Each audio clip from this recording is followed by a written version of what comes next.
တခါကနတ်သမီးခုနှစ်ဖော်ဟာလူပြည်ကိုဆင်းပြီးရေကစားခဲ့ကြတဲ့တမင်တကောင်ဟာသူတို့ကိုချောင်းကြည့်နေခဲ့ပြီးနတ်သမီးတစ်ပါးရဲ့နတ်ပေါ်ဝါကိုခိုးယူပြီးထွက်ပြေးသွားပါလေရောရေချိုးပြီးထွက်လာတဲ့အခါမှာတော့အငယ်ဆုံးနတ်သမီးလေးဟာသူ့ရဲ့ပေါ်ဝါပျောက်ဆုံးနေတာကိုသိလိုက်ရတယ်နတ်ပေါ်ဝါမရှိရင်နတ်ပြည်ကိုပြန်လို့မရနိုင်တော့တဲ့အတွက်နတ်သမီးလေးဟာကြောက်လန့်တကြားနဲ့နေရအနှံ့လိုက်ရှာတော့တာပေါ့အမတွေကဝိုင်းကူရှာပေးကြပေမဲ့လည်းဘလို့မှရှာမတွေ့ခဲ့ကြဘူး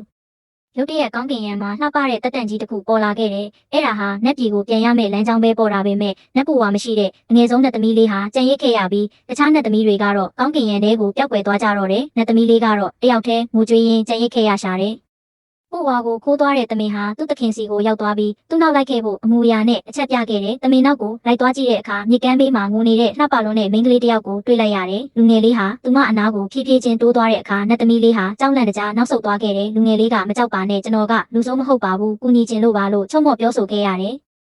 နတ်သမီးလေးဟာအားကိုးရမဲ့နေတာကြောင့်သူ့ကိုယုံကြည်လိုက်ရပြီးကျမကနမင်းကြီးရဲ့သမီးတော်ပါခမဲတော်ကလူပြည်ရဲ့အလှပအကြောင်းအမြဲပြောပြလေးရှိလို့ကျမတို့ညီအမတွေဆင်းလာခဲ့ကြတာပါဒါပေမဲ့ရေချိုးနေတော့ကျမရဲ့နတ်ပူဝါပျောက်သွားလို့နတ်ပြည်ကိုမပြန်နိုင်တော့တာပါလို့ပြောရင်းပေါ်ဝါရှာပေးဖို့အကူအညီတောင်းခဲ့တာပေါ့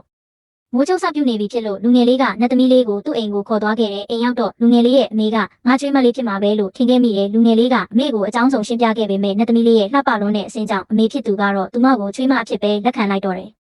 အိမ်ကစီးရဲလွန်းတော့အိမ်ရ3ခုတောင်မရှိရှာဘူး။ဒါကြောင့်လူငယ်လေးဟာသူ့အမေနဲ့နတ်သမီးလေးကိုအိမ်ထဲမှာအိတ်စေပြီးသူကတော့အပြင်ဘက်မြေကြီးပေါ်မှာပဲအိတ်ခဲ့ရှာတယ်။နောက်နေ့မနက်မှာတော့လူငယ်လေးဟာတောင်ပေါ်မှာပေါ်ဝါသွားရှာပေးတယ်။အမေဖြစ်သူကလည်းနတ်သမီးလေးကိုကျွေးမွေးပြီးအလုပ်သွားခဲ့တယ်။အိမ်ကစိတ်ကလေးနဲ့တမင်လေးကတော့သူမကိုသူတို့တခင်ရဲ့ဇနီးဖြစ်တန်ရောစင်တွေနေကြပြီပေါ့။ညရောက်တော့အမေဖြစ်သူကနတ်သမီးလေးကိုဝတ်စုံပေးဝတ်ခဲ့တယ်။အဲ့ဒီဝတ်စုံဟာနတ်သမီးလေးနဲ့ဆိုအင်မတန်မှလိုက်ဖက်လွန်းနေပြန်တယ်။အဲ့ဒီအချိန်မှာပဲမိုးတွေတကြီးမဲကြီးရွာချလာပါလေရောနတ်သမီးလေးအပြင်ထွက်ကြည့်လိုက်တဲ့အခါမိုးရေထဲမှာတက်သားချောင်းတွေကိုပြုတ်ပြင်းရင်းလက်မှာဒဏ်ရာရနေတဲ့လူငယ်လေးကိုတွေ့လိုက်ရတယ်။သူမဟာကျနာစရာကောင်းတဲ့အဲ့ဒီလူငယ်လေးရဲ့လက်ကို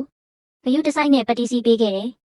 နတ်ပြည်မှာတော့နမင်းကြီးဟာလူပြည်မှာကြံရစ်ခဲ့တဲ့သမီးငယ်ဆုံးလေးအတွက်အရန်ကိုစိုးရိမ်ပူပန်နေခဲ့တယ်။ဒါကြောင့်နမင်းကြီးကစစ်တေနာပတိကိုမင်းကသမီးတော်ကိုပြန်ခေါ်မလာနိုင်ဘူးဆိုရင်နတ်ပြည်ကိုဘယ်တော့မှခြေပြန်မချနဲ့တော့လို့ဒေါသတကြီးနဲ့အမိန့်ပေးလိုက်ပါတော့တယ်။